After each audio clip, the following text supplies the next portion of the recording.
যা পারো করো। আমার এই নাওরা ছেলেকে বলে যাচ্ছে, দিলে আমার রসুলকে রেখে দিও, এই জায়গাটা কাউকে দিও। এইটা যদি চোখ নড়ছে, বাপ মা ছেলে মেয়ে আত্মীয় আছে, দমটা যখন আছে, ছেলে মেয়ে বাপ মা আত্মীয় আছে, চোখ নড়া বন্ধ, দম বন্ধ, ডাল ডাটা হয়ে গেছে, ছেলে মেয়ে বাপ মা কেউ নেই, একজনই আছে, আমার আল্লাহ, আমার আল্লাহ রসুল। জোরে হবে না সুবহানাল্লাহ? আরো জোরে হবে না? ওই জন্য বলা আছে প্রত্যেকটা মুমিনের কবরে আমার নবী নিজে হাজির থাকবে। চিল্লা হবে না?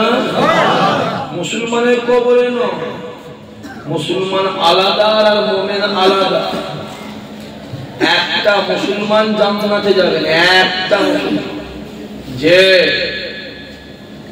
একটা মুসলমান জান্নাতে কারা যাবে? যারা মুমিন মুসলমান হবে তারা যাবে। জোরে বলে, প্রত্যেকটা মুমিনের কবরে আমার নবী নিজে হাজির থাকবে। জোরে বলে, কবরের প্রশ্ন কটা হবে? জোরে বলেন, তিনটে। মান রব্বুকা, যে মান রব্বুকা, ওমা দীনুকা, ওমান নাবিয়ুকা। কটা হবে কবরের প্রশ্ন? কটা হবে? তিনটে না একটা? আমি তো একটা করেছি, আমার টাকা ভুল হতে বলা যায়, ভুল হতে পারে, ভুল ধরলে লোক তো ভারী কখন ভুল ধরলো। আল্লাহ যদি সম্মান দেয়, তার সম্মান তো নামাতে পারবে? কথা বলেন তো সহজ বাবাজি। একটা প্রশ্ন আপনার কটা? তিনটে। মান রব্বুকা ওমা দীনুকা ওমান নাবিয়ুকা, মান রব্বুকা ওমা দীনুকা ওমান নাবিয়ুকা। এ যুবকেরা, কিতাবালা লিখতে লাগে, কবরবাসী গোসল দিয়ে কাফন পরিয়ে জানাজা নামাজ পড়ে কবরে দেওয়ার পরে কবরে প্রশ্ন করা হবে, মান রব্বুকা ওমা দীনুকা ওমান নাবিয়ুকা। তিনটা। আমি তো একটা বলছি, হ্যাঁ?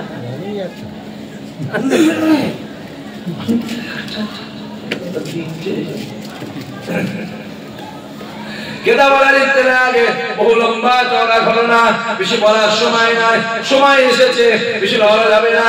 কেতাবলা লিখতে লাগে, ওই কবরবাসীকে প্রথম প্রশ্ন করা হবে, মান রব্বুকা। কবরবাসী উত্তর দিতে পারল না। দ্বিতীয় প্রশ্ন করা হবে, ওমা দীনুকা। কবরবাসী উত্তর দিতে পারল না। তৃতীয় প্রশ্ন করা হবে, ওমান নাবিয়ুকা।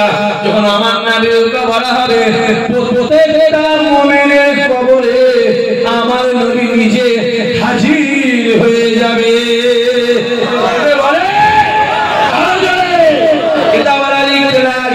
তখন আমার নবীকে বলা হবে, প্রত্যেকটা মুমিনের কবরে আমার নবী হাজির হয়ে যাবে। ওই কবরবাসী প্রথমটা জবাব দিতে পারলো না, দ্বিতীয় জবাব দিতে পারলো না।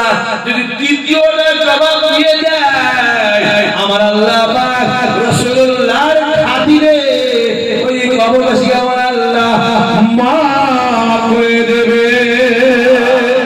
আরে জোরে বলে, জন্মাবার সময় নবী, সারা জীবন নবী, মরণের সময় নবী, কবরে নবী, কিয়ামতে নবী, হাসরে নবী, মিজানে নবী, পুরুষরাতে নবী, এমনকি আল্লাহ তাআলার দরবারে মুহাম্মদ রাসূল। সব জায়গায় যেদিকে যাবে নবী ছাড়া ধরে বলেন কোনো রাস্তা নেই, কোনো রাস্তা না। হলো নামাজ, তো নামাজ রেখে দিয়েছে, না হলো আমার দাঁড়ি দূর গাধা, তো মোদিরও দাঁড়িয়ে আছে, গাড়ি থেকে দাঁড়িয়ে।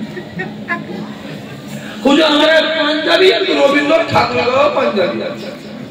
না হলো আমার বাড়ির মা বোনরা মাথায় উন্না দেয়, ও তো মমতা ব্যানার্জি মাথায় উন্না দেয়। ঠিক বলি ভুল বলছি কথা বলছি ঠিক বলছেন যে না হলে কলেমা বললে মুসলমান খুব পাগলা করে সারা দিন রাত তো কলেমা করছে কত লোকের রমজান মাস এসছে কি মাস কথা বলে রমজান মাস এসছে নাম হরিপদ মান্না আনন্দ সুরেন সুরেন নাম সোম সোম সোম সোম মাথায় চুরি দিয়ে ইফতারি পার্টিতে বসে ঠিক বলেন ভুল বলি কথা বলেন আর এর মধ্যে কিছু আছে জীবনে খাই বাপের জন্মে খাই না বাপ খাওয়াই না বাপের জন্মে আপেল আঙ্গুর বেদানা নাশপাতি জীবনে বাপের জন্মে খাই নেই বাপ জীবনে খাওয়াই না চোখে দেখেছে ফজরের পরে উঠে সেহরি করলি নিয়ত করলি ফজরের নামাজ পড়লি জোহরের নামাজ পড়লি আসরের করলি পরে হ্যাঁ ওই বেঈমানদের পয়সায় কি ইফতারি করলি বিহায়া নিলজ্জ পানি তো ফিরি ওই পানিটা দিয়ে তুই রোজাটা কর না ইফতারিটা কর না আল্লাহ তো এমনি সম্মান বাড়িয়ে দেবে জোরে হবে না হ্যাঁ দেখতে পাচ্ছিস সমাজ কি হচ্ছে দেখতে পাচ্ছিস চোখটা খুলে খুলে দেখ হ্যাঁ গোটা পৃথিবী চাইছে মুসলমানদের টিকে ধর মুসলমানদের টিপে ধর মুসলমানদের টিপে ধর যত টিপে ধরছে মুসলমানদের আল্লাহ ইমানদারের সম্মান তত বাড়িয়ে দিচ্ছে চিল্লে বলবে না চোখটা খুলে খুলে দেখো আল্লাহ চোখ দিচ্ছে কানা তো নয় এই যুবক আল্লাহ কানা করেছে চোখটা খুলে দেখ দেখ প্রত্যেকটা দিন গড়ে প্রত্যেকদিন গড়ে ইউরোপে প্রত্যেকদিন গড়ে 2800 করে খ্রিস্টান ইমানে কলমা পড়ে মুসলমান হচ্ছে আজ থেকে 2.5 মাস আগে বিশ্বের বড় ফুটবলার ক্রিস্টিয়ানো রোনাল্ডো ইমানে কলমা পড়ে মুসলমান হয়ে গেছে আরো জোরে হবে না উত্তর প্রদেশে কি মেলা হচ্ছে না কুমড়ো মেলা কুমড়ো কি কুম্ভ মেলা কি মেলা দেখে দেখে কত সাধু হচ্ছে মাথার চুলের জড়াতে কাদা লেগে ধান গাছ লাগিয়ে দিয়েছে বলছে এইটা আমার অলৌকিক ক্ষমতা কোন মোবাইল আমি বলি আমি কেন তাদের ধর্মের বিষয় বলতে যাবো মোবাইলটা দেখলাম একজন বলছে আমি 34 বছর গোসল করি এটাও আমার অলৌকিক ক্ষমতা আবার একজন বলছে আমি 23 বছর দাঁত মাজি ওটাও আমার অলৌকিক আর আইন পাস করলো কোন মুসলমানকে মেলায় ঢুকতে দেওয়া কোন মুসলমানের দোকান দেওয়া বলো কোন মুসলমান এখানে আসতে আল্লাহর বিচার আছে না না ছেলেগুলো এখানে কথা বলছে আছে না না এমন আগুন লেগেছে 7-8 সময় হিন্দু ভাই মুসলমানদের বাড়িতে দলিজে বারান্দায় এমনকি মসজিদের ছাদে আশ্রয় নিয়েছে যাবি কোথায় তোমার মনে আছে নজরুল বলেছিল আমরা এক বিন্দে দুইটি কুসুম হিন্দু মুসলমান মুসলিমটা নয়ের মনি যতই আলাদা করো এই ভারতের জমি এখানে আলাদা জীবনে যদি বলে যেমন বলেছি ভাঙরের মাটি দাদা হুজুরের মাটি কথা বুঝতে পারছেন না এই পশ্চিম বাংলার মাটি আমার পীর পরি আল্লাহ গৌস কুতুব দাদা হুজুরের মাটি জোরে বলেন সুবহানাল্লাহ অনেক লম্বা চওড়া আছে বারাগুনি ভাইজান একবার আসে সবাই দাঁড়িয়ে আমার নবীর সামনে